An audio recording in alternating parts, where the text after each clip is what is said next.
There's one thing that strings every movie that's ever been made together. It's the study of humans. It feels like every successful movie on the planet has something to say about human nature. Loss, love, reconciliation, happiness. It's at the core of almost every movie ever made. I mean, it's only natural. We want to watch things that remind us of who we are as a species. Sometimes, though, movies deviate from that. They reveal not only who we are as a species, but who we were in the past. They look at our ability to look at the past and be able to say, that's not who I am today. That's not who I want to be. Just because this happened to me in the past doesn't mean it has to be my future. These are the types of movies I gravitate to the most. And there's perhaps no better example of a movie that develops this incredibly specific theme than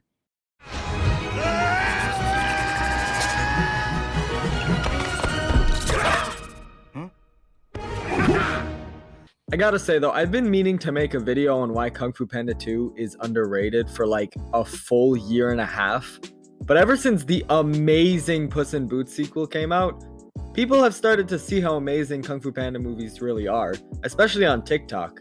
I feel like I can't go on that app anymore without seeing at least one video about how amazing the villains are, or they're better than death, or like that weird versus thing that doesn't really make sense to me. It's just fun to see the hype, and I really hope Kung Fu Panda 4 does well, especially considering it's following a movie that isn't really my favorite. Okay, so when I made that top 20 movies video, I think the biggest wildcard I threw on there was Kung Fu Panda 2. I mean, yeah, people like it, but why?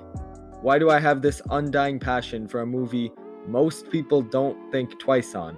I mean, yes, people like this film, but it's hard to find that many people who really love it, especially to the point of putting it on a top 20 list. But honestly, from my perspective, I'm not sure why this isn't considered one of the top animated movies. I mean, I get that some people can't take animation seriously, but this movie isn't seen as one of the best even if it's exclusively compared to other animated movies. Part of the blame goes on websites like Letterboxd, whose team somehow thinks that this is the best and most impactful part of the movie, the one that most people are gonna see when they visit their website. And part of the blame goes to the marketing team for the movie, who somehow think that these are good posters. Anyway, let's change that. Here's why Kung Fu Panda 2 is one of the best animated movies around, and why this scene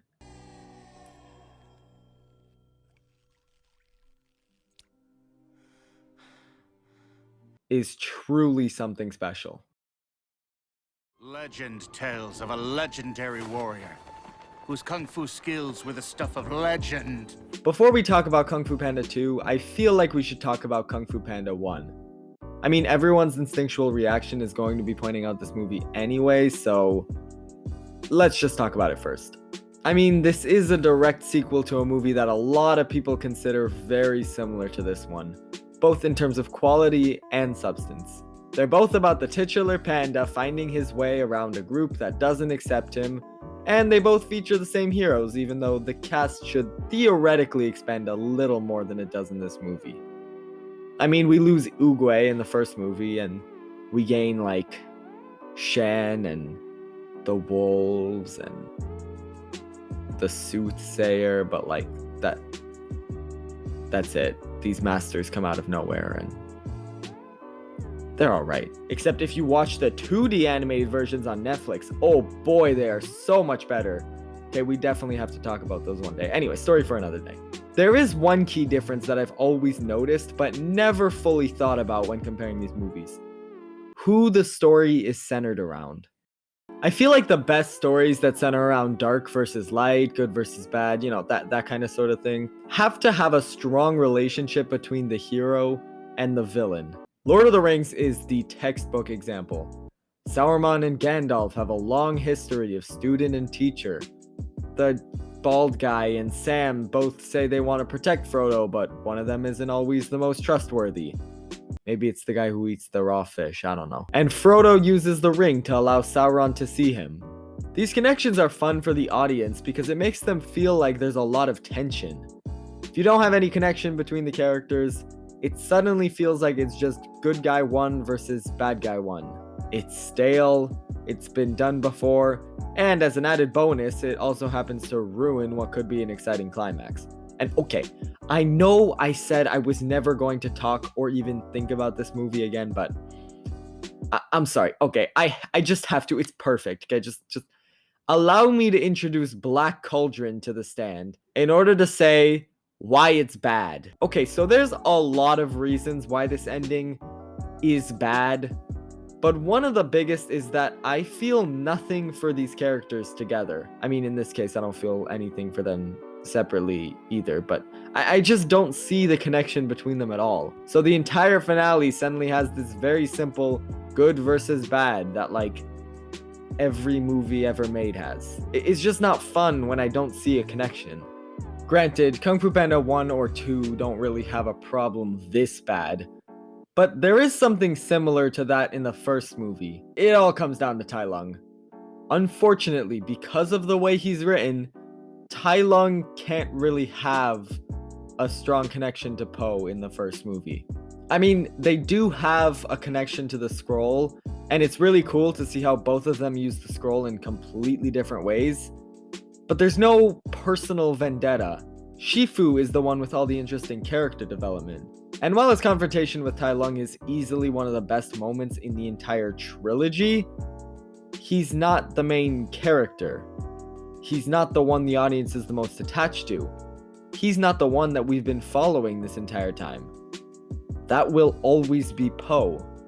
The only thing that Tai Lung and Po explicitly have a connection to is the scroll, like I said, which helps bolster the theme at the cost of a less interesting interaction. At least in terms of emotional anguish. We just came from an incredible battle between a student and his former master. A battle that further develops the movie's themes of what it means to be a teacher and personal responsibility, and it's also good to go from that to a comedic fight where the main character is fighting a villain and he's the main character, so it's exciting, but like he doesn't have a personal connection. It's just a weird contrast, and it makes it even worse when it's a comedic final battle. It's the biggest showcase of Po's abilities, the one that will finally prove that he's the great dragon warrior, and he squishes Tai Lung with his butt. This is definitely fun and light, and I like that idea, but it also just makes the movie seem a little less compelling. I mean, at the end of the day, it's fine. It's probably a nitpick, it could be better, but it works. But there really is no easy solution to that. The best scene has to be with Shifu first, both in terms of the story, but also like, you can't finish the movie with someone who isn't the main character. I just think they should have taken the jokes out. In Kung Fu Panda 2, however, Shen's involvement is a lot more complex. I'll talk about him a little later in this review, but suffice it to say that he's a much better antagonist in my opinion. It's not necessarily the fact that he's voiced by Gary Oldman or that I find him funnier or anything like that. It's more that he's a key role in both the themes of the movie and Po's journey as a character. Tai Lung has no impact on Po's personal journey, since everything that happens to him there is about learning to accept himself in a group that hates him. You're a disgrace to Kung Fu, and if you have any respect for who we are and what we do, you will be gone by morning. In a way, Tai Lung isn't really relevant. He's not an outsider in a group, he's not battling his own internal trauma. His conflict is completely separate. It's all about making Shifu proud of him and his own personal vendetta. That has nothing to do with Po. If anything, Po is trying to disregard what everyone is saying about him, not trying to make them proud. In the second movie, however, Shen is directly involved in Po's story right from the very beginning. He's the one who killed Po's parents. He's the one who refuses to move on from his past, and he's the one who won't accept himself after all this time. In many ways, he's the polar opposite of Po, which is what a lot of shots suggest throughout the movie. I took away your parents. Everything. I scarred you for life. And not only does this add a little tension whenever these two characters are on screen, but it also makes Shen a really effective villain. There's a fantastic moment late in the movie where Shen says, Well, here's your answer. Your parents didn't love you. I mean, sure, it's amazing writing, especially at this point in the movie. But it's also a perfect example of why Shen is such a good antagonist. He knows exactly where Poe's scars are because he's experienced trauma in his past too. He knows exactly how to reach into Poe's heart and hurt him. So Shen is perfectly interwoven in Poe's story, but what about the themes? Well, I would say that the biggest theme in Kung Fu Panda 2 is that you have to learn to accept your past and be able to grow from it. Shen is relevant to that theme. Shen is introduced as a ruthless killer who always wanted to make his parents proud and was insecure about being defeated. So when he performed his mass genocide on the entire panda population and was banished by his parents, he was unable to move past it despite what he says throughout the movie. It scarred him for life to the point where he was still trying to make them proud 20 years later. While Shen dies never being able to recover from his past, Poe is able to move on and accept the fact that it happened and that they made him the person he is.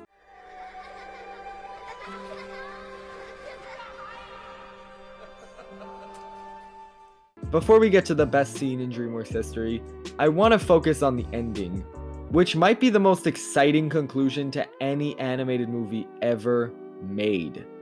As many people have pointed out, it's a great example of Chekhov's gun, and in the inner peace technique that Poe learned earlier is explored here, and blah blah blah blah blah. But I think that the real conclusion comes during the final confrontation with Shen and Poe. This scene by the boat is honestly one of my favorites, because it's one more reminder of how fundamentally different Poe and Shen are. Shen believes that Poe was scarred forever and that nothing else mattered. But instead, Poe's able to come to terms with his trauma and realize that he needs to let it go. Shen is unable to do that. He's still stuck worrying about what his parents might think of him, which is what ultimately leads to his death. It's just such a great final confrontation between the two best characters, with some good comedy too. I mean, this line is iconic for a reason. Scars heal. No, they don't. Wounds heal. In my opinion, this scene is yet another example that makes Kung Fu Panda 2 a far better movie than the first one. That last compelling moment is just so much better to me. This finale is tense and really compelling. This one is just kind of fine. You know, the hero does his thing and he does the thing that he learned before. It's fine. So yeah, Shen is a near perfect villain to me. I love how much of a personal connection he has to Poe, and I think that he affects the journey in the most natural way possible. Another important character who isn't given the proper respect she deserves is Tigress. I'm not going to say as much about her as I did with Shen, because I think she's a little less involved in the themes, but I think it's really cool how much work this movie put in to make her a compelling character. Now, a common complaint of almost every DreamWorks series is that they don't use their huge cast of characters. Even though it's a problem with the How to Train Your Dragon, Shrek, and Madagascar franchises, the Kung Fu Panda movies are really where a lot of people get mad. Probably because this is the most interesting cast that never gets used. Although again, if you watch those 2D animated shorts, which are amazing, like I said before, I think you would like them a lot more. They just have a lot more personality in those shorts. Anyway, Kung Fu Panda 2 doesn't really do much with most of them either. I still think that of the Furious 5, Tigress is the most interesting, so I'm glad that she gets a little development. Tigress is a stone-cold warrior. She is someone who's always prioritized fighting and being tough above all else, but she wasn't always that way. She's a testament to working hard and not bullshitting her way through any problem. She punched the iron trees for 20 years, god damn it. The real question is, does this make Tigress a better fighter than the big shot dragon warrior? I mean, yes, but it's also a testament to how different they are. Even though Poe thinks Tigress is really cool and he admires her techniques, it never stops him from trying to find his own way. He doesn't doubt in his ability to become better, even when he's struggling to find inner peace during this iconic scene by the boat.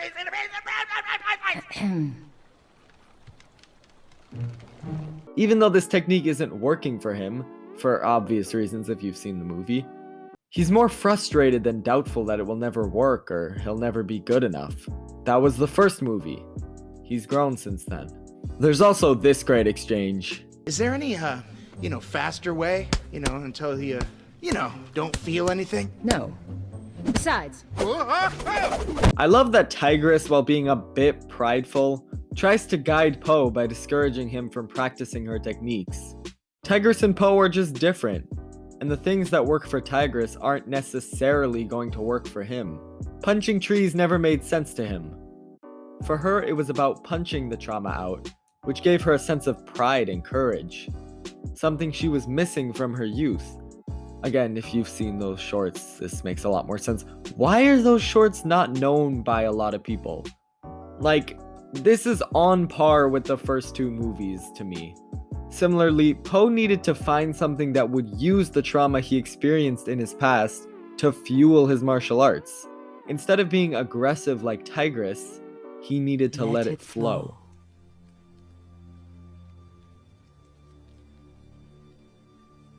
And now we have finally arrived at the greatest scene in all of DreamWorks history. The one that proves, to me at least, that Kung Fu Panda 2 truly has one of the most brilliant stories in any movie I've ever seen. Poe finds inner peace. Down. Poe has always been a fighter. Not a physical fighter, as we just talked about, but a fighter. Even before he learned Kung Fu, his instinct has always been to fight it out or rebel against it or to push it down. Think back to even the very first scenes with him in the first movie.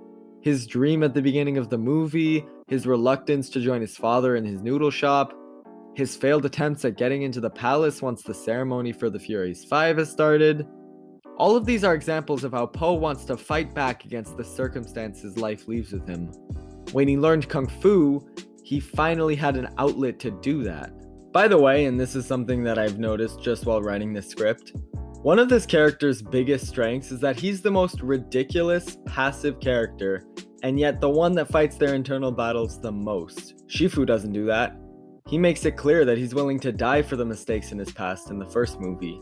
I mean, he's going to fight, sure, but he's already accepted the fact that the fight is buying time, and not one that he expects to win. So, that is how it's going to be. That is how it must be. Oogway doesn't do that. He doesn't even fight it when he knows that it's his time to go, or when Tai Lung is first revealed to have escaped from prison.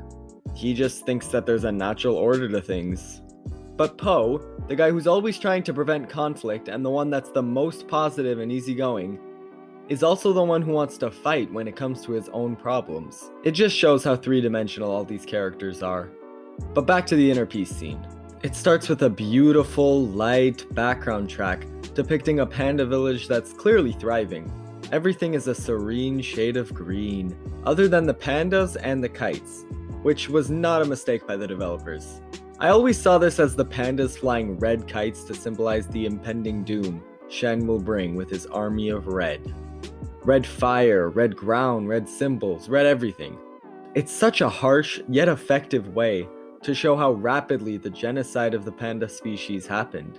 I also love how there's no dialogue in this scene, both because it lets the amazing music speak for itself, but also because there's no way Poe could perfectly remember each piece of dialogue from this traumatic incident in his past. Still, Poe is fighting against it.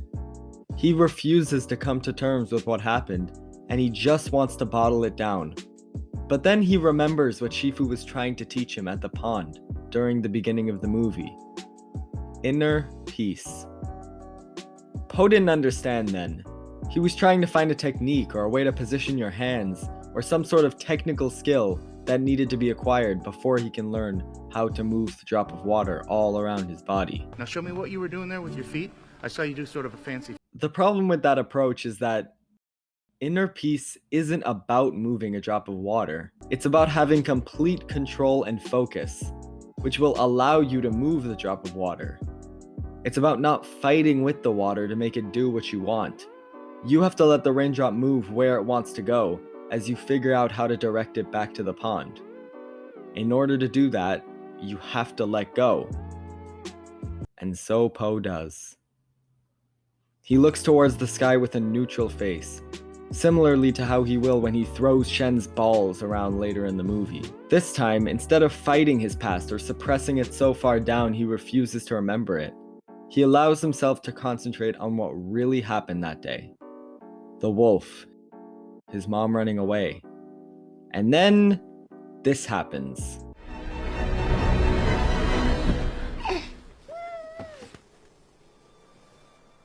The score climaxes and we switch back to 3D. These aren't just stories he vaguely remembers or nightmares.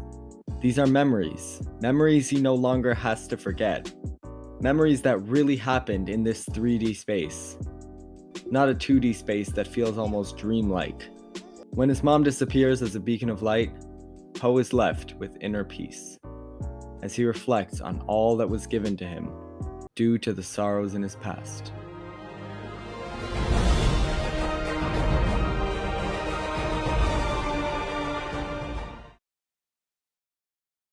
It's a moment that truly shows why Poe is such a great protagonist. He's able to take what he struggled with in the past and improve upon it. It isn't through some cheap gimmick or just knowing it because he's great. He specifically worked towards it and got better. In the first movie, Poe is destructive and often messy in his kung fu. Obviously, he's really quick to pick it up, but his biggest weakness was his lack of focus. That's why the second movie specifically challenges him to work on that issue, not just through his interactions with Shen, which require a lot of diving into his past, which he ends up being pretty bad at. It wasn't just that his past was holding him back, it was his lack of focus. It's the exact challenge this character needed to become better, and his transformation is amazing because of that. This is why I love this movie. It's not about all of the amazing action scenes or the incredibly fleshed out villain, as I've seen a lot of people praise. Sure, those parts definitely make the movie better, but they aren't the main focus for me. Kung Fu Panda 2 is about Poe coming to terms with his past, and reminding everyone that we can't fight what we've done, or what has happened to us. All we can do is make peace with it, and control the future that awaits us. Your story may not have such a happy beginning, but that doesn't make you who you are. It is the rest of your story.